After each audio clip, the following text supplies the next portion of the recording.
ការធ្វើដំណើរលើលេងភ្នំសន្លង់សត្វនៅឃុំសន្លង់ស្រុកប្រាំងខេត្តតាកែវ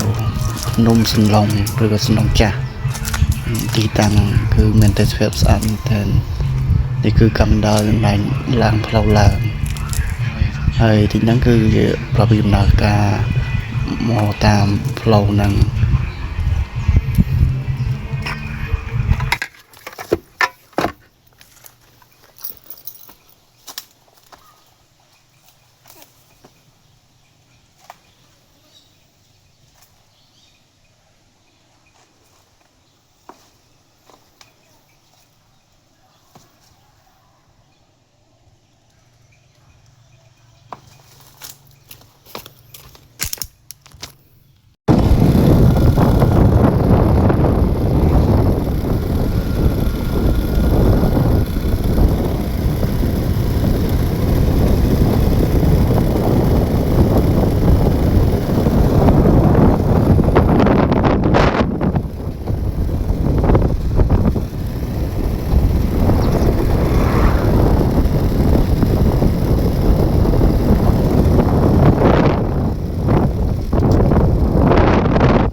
បាទនេះគឺចិត្តទៅដល់ផ្លូវចូលហើយ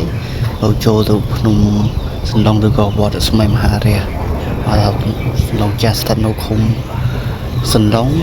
ស្រុកប្រាំងគឺនៅស្រុកប្រាំងខេត្តតាកែវភ្នំសន្លង់ហ្នឹងនេះគឺនៅភ្នំសន្លង់ហ្នឹងហើយមានទេសភាពស្រស់ស្អាតមែនទែន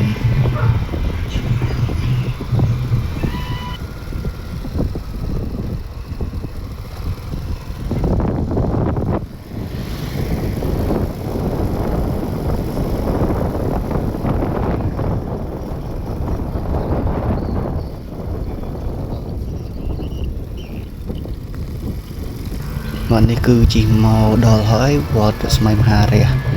ហៅថាឬក៏វត្តស្លង់ថ្មីហ្នឹងនឹងឆ្លងវាចូលទៅដល់ភ្នំផ្លូវហ្នឹងអាចចូលឡើងលើភ្នំបានដោយជិះម៉ូតូឬក៏ជណ្ដើរជើង